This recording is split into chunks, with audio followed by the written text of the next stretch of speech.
Welcome to Donmar TV News Channel. Okay. Pag-uusapan natin itong si Presidente Bongbong Marcos na kumakalat ngayon ito sa social media na sinisiraan siya ng mga pinklawan, mga dilawan at saka yung mga mainstream media. No? Ito ay tungkol sa nangyaring lindol or earthquake kahapon ng umaga sa Northern Cordillera and nearby regions na rin, okay?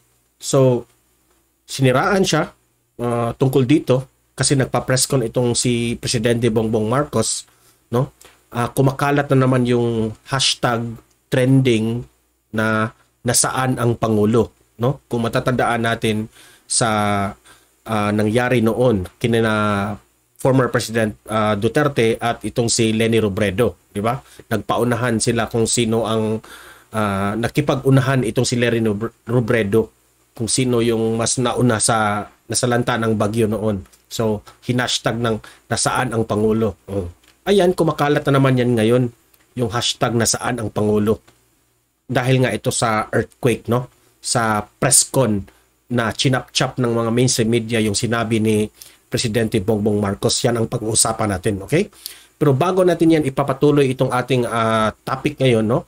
Guys, i-like nyo itong video na ito. Very important na i-like nyo itong video na ito para kakalat ito sa taong bayan. Marami ang makakita sa totoong nangyari sa presscon ni Presidente Bongbong Marcos. Okay?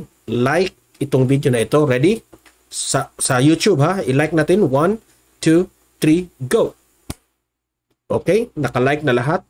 At marami ditong mga nanonood dito sa aking vlog na hindi pa nakasubscribe. So, subscribe na rin natin, guys. Okay? Subscribe to my channel. Ready? 1, 2, 3, go! Okay? Nakasubscribe na. And hit the notification bell para lagi kayong updated sa mga balita natin. Okay? So, again, no, itong topic natin, sinisiraan nga itong si Presidente Bongbong Marcos ng mga dilawan, pinklawan, at sa mainstream media na rin. Dahil nga dito sa earthquake, lindol kahapon ng umaga sa Northern Cordillera and sa mga nearby regions na rin. No? Grabe nasalanta sila dito ng earthquake, guys. And merong mga bahay doon na mga nasisira. Kawawang-kawawa sila. No? Ipag-pray natin sila lahat. So, kumakalat sa social media yung hashtag na nasaan ang Pangulo dahil nga dito sa press conference ni Presidente Bongbong Marcos, okay? Nilagyan ng malis dito ng mainstream media ang mga sinasabi ni Presidente Bongbong Marcos. Ha? Ganito ang kanilang yung picture na yan, no? Nilagay nila yan, tapos ganito ang kanilang caption. I am staying away from going to the affected areas. Let them do their work. Yan lang ang inilagay ng caption ng mainstream media. So, syempre, masisira dyan si Presidente Bongbong Marcos. No? At sa mga nag-comment doon ng mga pinklawan, masaya naman sila na pinipiestahan nila ang sinasabi ni PBBM. Na? Nilagyan nilang malis. Pero isasalaysay ko sa iyo, i-explain ko sa inyo kung ano ang tunay na nangyari sa presscon ni PBBM. Okay? Na itong mga pinklawan talagang nag-aabang ng kamalian ng ating Pangulo, no? Which is hindi naman mali. Chinap-chap lang ang kanyang sinabi, no? So basahin natin itong balita, okay? Sabay-sabay tayong babasahin ko itong mga na-post ko dito mga pictures, okay? Sa Board Productive na page, no? Sabi dito, tinutwist na naman ng media ang sinabi ni PBBM kaya nag-trending na naman ang hashtag nasaan ang Pangulo. When in fact, the President is closely monitoring the situation in the earthquake, affected areas, and other matters. Ha? Tinututukan talaga ni President Bongbong Marcos ang area na nabiktima ng lindol. Sabi pa dito, always remember, a good leader knows how to delegate tasks. Hindi yung ako, me, myself, with matching photo ops tapos sisi ng sisi sa iba. Yan ang caption ng Board Productive. Talagang tama itong sinabi. Kasi itong si Presidente Bongbong Marcos, ito yung type of leader na hindi kagaya ng leader ng kabila na pupunta ka agad sa nasalanta na biktima ng bagyo noon, di ba? Nagfo-photo op pero wala namang naitulong. Itong si Presidente Bongbong Marcos, inaalam muna kung ano ang mga kailangan bago pumunta sa area na unaffected. Okay? So ganyan ang totoong leader. Marunong siyang mag-command sa kanyang task, sa kanyang mga tauhan. Okay? So ito pang kanyang sinabi, no, I will enlarge this one para kayo rin ay makabasa. So, first major calamity ito ni Presidente Bongbong Marcos. Itong lindol na nangyari sa Northern Cordillera.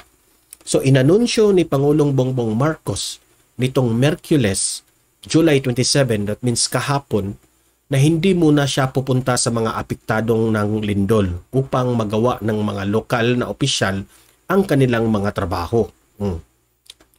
This is, ito ang tama na paka-explain. No? So ito yung sinabi ni Presidente Bongbong Marcos, quote-unquote, I am staying away from going to the affected areas for a very simple reason. So ito yung kabuuhang sinabi ni Presidente Bongbong Marcos, hindi ito chinap ha. Yung sa mainstream media, chinap yun. So ito yung kabuuhan. It has been my experience as a governor because itong si Presidente Bongbong Marcos noon ay nagiging governor din sa kanyang lugar.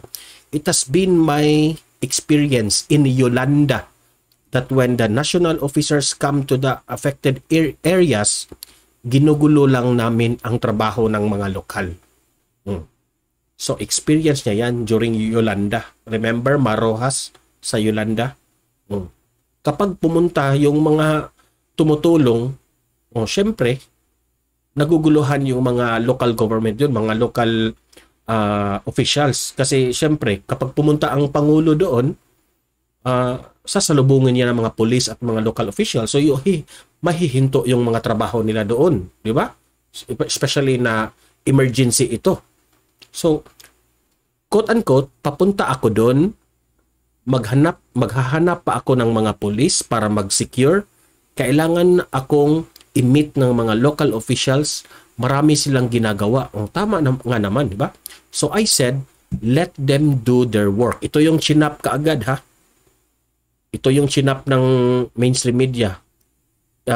Iniskip nila dito na part. Let them do their work. So, parang magmukha si PBBM na masama, no? So let them do their work.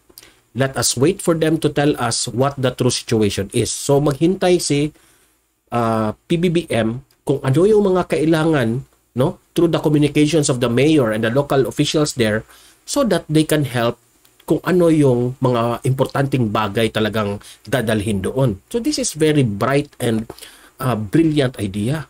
So maybe I can schedule a trip tomorrow. Tomorrow siya, that is now, okay? Kasi kahapon ito sinabi niya. So, today yan.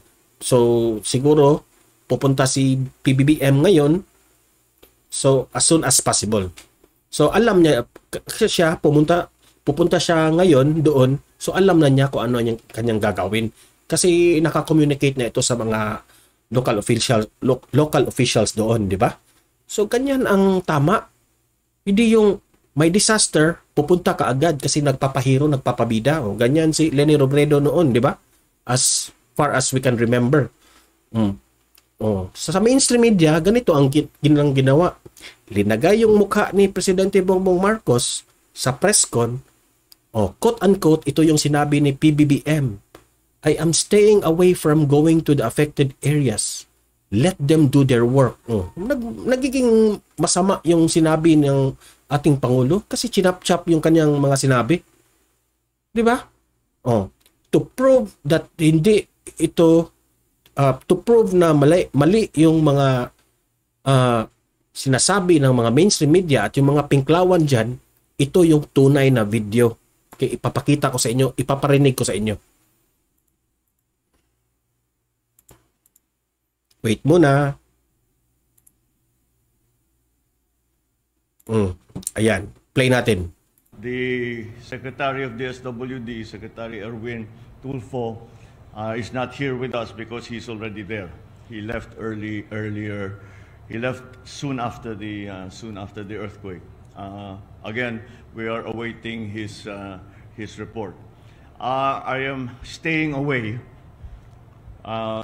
from going to the affected areas for a very simple reason. It has been my experience as governor, it has been my experience in Yolanda, that when the national officers come to the affected areas, immediately ginugulo lang namin yung trabaho ng Diba? mga lokal. Yung halimbawa, pupunta ako doon, maghahanap pa ako ng pulis para pag-secure. Kailangan ako i-meeting ng mga local officials. Marami silang ginagawa. So I said, let them do their work. Let us wait for them to tell us what is going to be, what the true situation is. And maybe I can schedule a trip, perhaps tomorrow, as soon as possible. So, ayan. So, ito yung press con na chinap-chap ng mainstream media. So, narinig nyo ang kabuuhang mga sinabi ni Presidente Bongbong Marcos. Okay? So, yun ang tunay na mga sinabi. So, sabi niya, si Erwin Tulfo ay nakapunta na pala doon. Diba? So, si Erwin Tulfo na ang mag-inspect doon kung anoong mga kailangan at sasabihin na dito kay Presidente Bongbong Marcos, ganyan ang tamang leader, marunong gumawa ng mga task sa kanyang mga tauhan. Okay? So, ayan, ebidensya yan. So, mainstream media, mga pinklawan, mga dilawan dyan, mahilig kayo sa mga chap-chap, mga paninira, lagyan yung malis ang kanyang mga sinabi para lang masiraan. Naghihintay lang kayo na magkamalian ng presidente natin. Akala ko ba susuporta kayo kay Presidente Bongbong Marcos? Sabi nyo, naka-accept na kayo na natalo itong si Leni Robredo at susuporta kayo sa gobyerno pero nag-aabang lang kayo ng kamalian. Kayo talaga mga mainstream media. Kung napanood nyo yung kay Sandro Marcos na in-interview siya kay Pia Hontiveros, sapol si Pia Hontiveros. Doon, example yun. Hindi yun, hindi akalain ni Sandro Marcos na ganun yung mga question ni Pia Hontiveros. Sinagot lang siya ni Pia Hontiveros. Sablay yung question. Ayan tuloy, sinapol ni So ito rin, siniraan na naman. Itong Pangulo natin, marunong ito kung ano ang tamang gawin. Hindi kagaya ni yung Santa Mama, yung mga leader ng Pinklawan na punta kay punta, wala namang naitulong. Hindi ito kagaya ni Leni Robredo, kanyang angat NGO. Paunahan sa disaster area. Pag lindol, nandun na. Kung may bagyo, pupunta doon. Pagkatapos doon, picture lang. Picture. Nandito ako, pero walang naitulong. Sus, pahiro, pabida kasi. Diba? So itong si Presidente Bongbong Marcos, ito yung tunay na magserbisyo sa taong bayan. Hindi plastic. Hindi kagaya ng ibang leader dyan na puno ng kaplastikan. Putuop dito, putuop doon. Pero walang naitulong. Pero ito, nag-think muna kung ano ang gagawin. Cascade all the kanyang mga secretaries o pinapunta doon si Erwin Tulfo, alamin kung anong mga dapat gawin. Yung trabaho ay very smooth. Okay? So kayong mga audience ko dito, libre kayong mag-comment, mag-react tungkol sa issue dito. Ano ang masasabi nyo dito sa mga pinklawan, dilawan, itong mga mainstream media na lagi na lang nag-aabang ng kamalian ng ating presidente at i-chop-chop pa nila yung mga sinabi. Then, pagpipestahan nila. I-comment nyo, pabasahin natin yan. Okay? Guys, importante na itong video na ito i-like sa YouTube para kakalat ito sa algorithm ng YouTube. Maraming makakita dito na ito ang tunay na nangyari sa press con ni Presidente Bongbong Marcos tungkol dito sa earthquake, lindol ng Northern Cordillera. and the rest of the nearby regions. No, kawawa sila. Tapos ginawan pa ng issue itong mga bitter nitong mga bleeding hearts. Okay? So, importante na i-like niyo ito at i-subscribe nyo ang aking channel para lagi kayong updated tungkol sa mga vlogs natin at balita natin. Okay? So guys, patuloy nating ipaglaban itong ating Pangulo at mahalin natin ang Pilipinas. Okay? So see you in my next video. Have a great day and God bless everyone.